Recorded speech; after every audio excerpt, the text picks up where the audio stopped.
about a matter of time before you get loose and start to lose your mind. No more drama in my life. I don't ever wanna hurt again. Drugs started up heavier than ever, and I figured I'll sniff my life away. I just do drugs until I drop dead.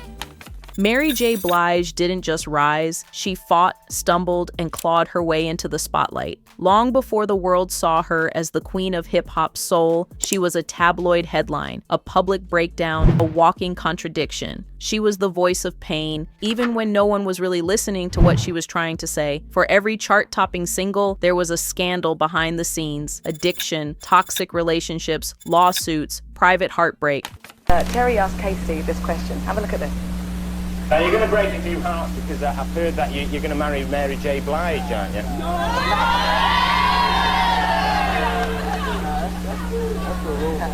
That's a rumor for the States too, you know.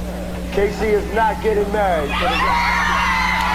She navigated the chaos of fame with the weight of her past still pressing on her shoulders. Growing up in Yonkers, raised in a home touched by violence, addiction, and instability, Mary's demons didn't disappear when the record deals came, they just got louder. As her voice filled arenas, her silence about her own suffering became deafening. Her life became an open book, but only certain pages got read. If you are a Mary J. Blige fan, you know the hell that I've been through, and you know how much I hated myself. This is not a fairy tale about a girl from the projects who made it big. This is the truth. Raw, uncomfortable, and complicated. This is the story of Mary J. Blige, the icon, the survivor, the woman behind the headlines. Before the day I met you, life was so unkind.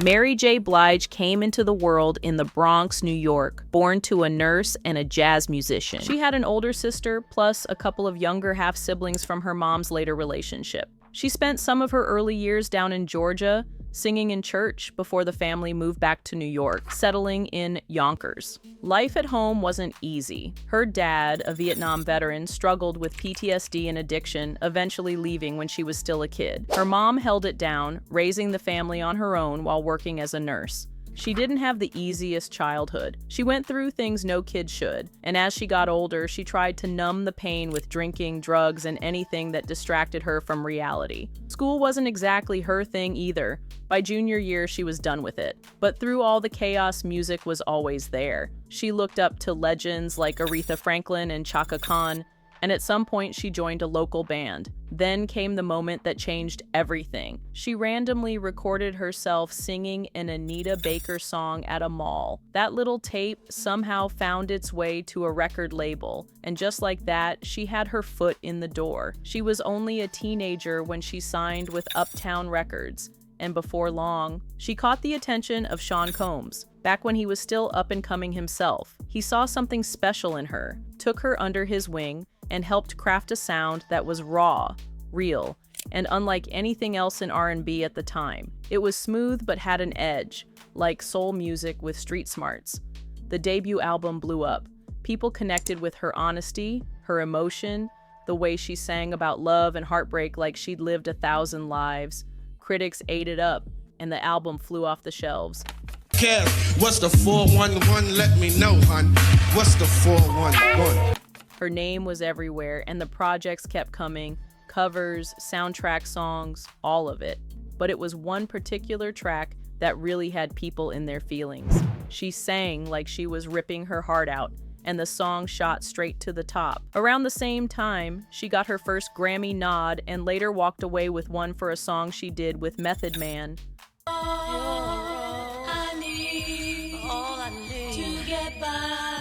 A few years in, she was ready to shake things up. She and Combs went their separate ways, and she brought in new producers for her next album. It was a turning point, not just in music, but in life.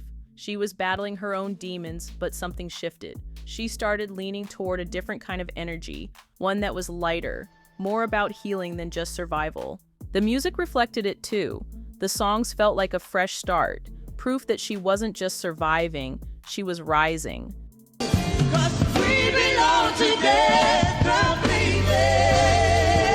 Mary J. Blige didn't exactly have the easiest time in love. Her relationships came with more drama than a soap opera, and one of the most intense ones was with Cedric Casey Haley from Jodeci. They met while she was working on her first album, and he was already that guy. Girls screaming his name, posters on bedroom walls, the whole thing. It didn't take long for them to start seeing each other. And from there, things got messy. On the surface, they looked like a music industry dream couple. Young, famous, and at the top of their game. But behind the scenes, it was a completely different story. Mary later opened up about how toxic things really were, saying the relationship was abusive and sometimes got violent. Looking back, she called that relationship pure hell. She believed the way she felt about herself back then attracted the worst kind of people, like she was stuck in a cycle, learning the same painful lesson over and over. Then came the moment that changed everything. It wasn't just another fight, it was life or death. She was barely hanging on, screaming for her life as he tried to end it. Weapons were involved, that was it. That was the day she decided she was done. In her documentary, she didn't sugarcoat anything. She had to literally fight to survive. It wasn't the first time she'd seen that kind of struggle either. Growing up, she watched her mom go through it too.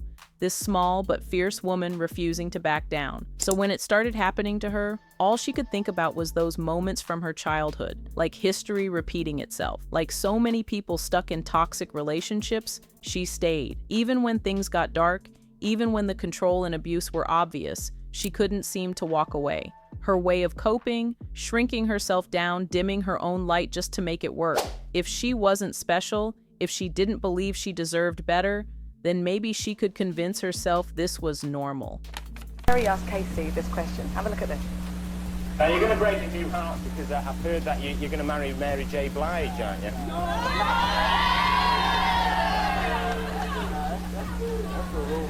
That's a rumor for the States too, you know. Casey is not getting married. One of the most brutal moments happened during a trip to London with Jodeci. She was all smiles, thinking she was about to share some happy news, only for the show to pull the rug out from under her. Right after she told the world they were engaged, the screen cut to him straight up denying it. She had no choice but to backtrack on camera, trying to save face, but inside, she was crushed. Are you getting married? No, we're not getting married. I was just going to say, I'm very glad to No, we're hear not that, getting Mary. married. We're not getting married now. Not married now. And that was a nightmare in itself, the whole situation. She was living the dream on paper, fame, success, and a relationship with someone just as big in the industry. Her love was real, but neither of them knew how to handle the pressure that came with their careers. At some point, she had enough. She realized the only way out was to put herself first. Walking away wasn't easy, but she finally saw that the real glow-up started with learning to love herself. Just when it seemed like she had finally found her happy ending, things took another messy turn. She tied the knot with her manager, thinking she had real love and real support this time. But that fairy tale didn't last. The marriage fell apart, and the breakup was anything but peaceful. Money fights, shady behavior, and whispers about him stepping out on her turned it into a full-blown disaster. Finding out he had been creeping around was bad enough, but the real gut punch? He was allegedly messing with someone she had taken under her wing, a singer she had mentored, no less. She didn't drop names in her documentary, but she made it clear who she held responsible for the betrayal. I think that once you start getting hotter and hotter, or like people are starting to talk about you more and more, you know, everything like soap opera life, right? Like you're always looking for something, and if someone's too clean or too good or something, they have to attach something to you. So for me, it was a compliment. And if that wasn't enough, he had also blown over $420,000, money that had nothing to do with business, on his side situation. Everything, emotionally, financially, was dragging her down. It got so bad she once admitted she actually thought about ending it all. There was a part of her that felt like giving up, like there was no way out, but deep down, something in her refused to let go. Even when she felt completely drained, something stronger kept pushing her forward. Drugs started up heavier than ever, and I figured I'll sniff my life away. I just do drugs until I...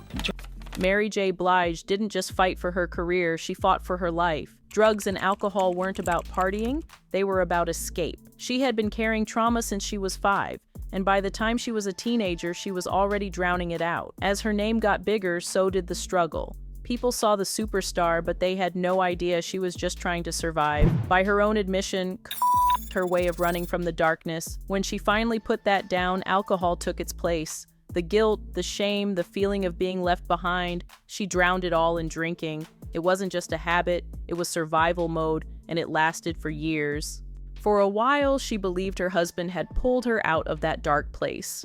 People thought she had finally found real love and left the past behind. But when their marriage blew up for the world to see, it became obvious. Happy Mary was just a cover. Looking back, she realized she had put him on a pedestal he never earned. She had been searching for someone to save her after years of pain, but the truth? He wasn't the hero of her story, she was. Everything shifted when Whitney Houston passed.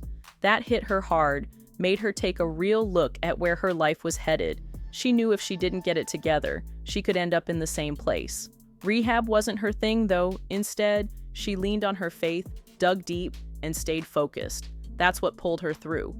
I stopped immediately when I realized that, I could lose my voice over this. I could lose my career over this. Kicking old habits wasn't some overnight success story. She still had a drink here and there, but it wasn't about drowning emotions anymore. The biggest wake-up call?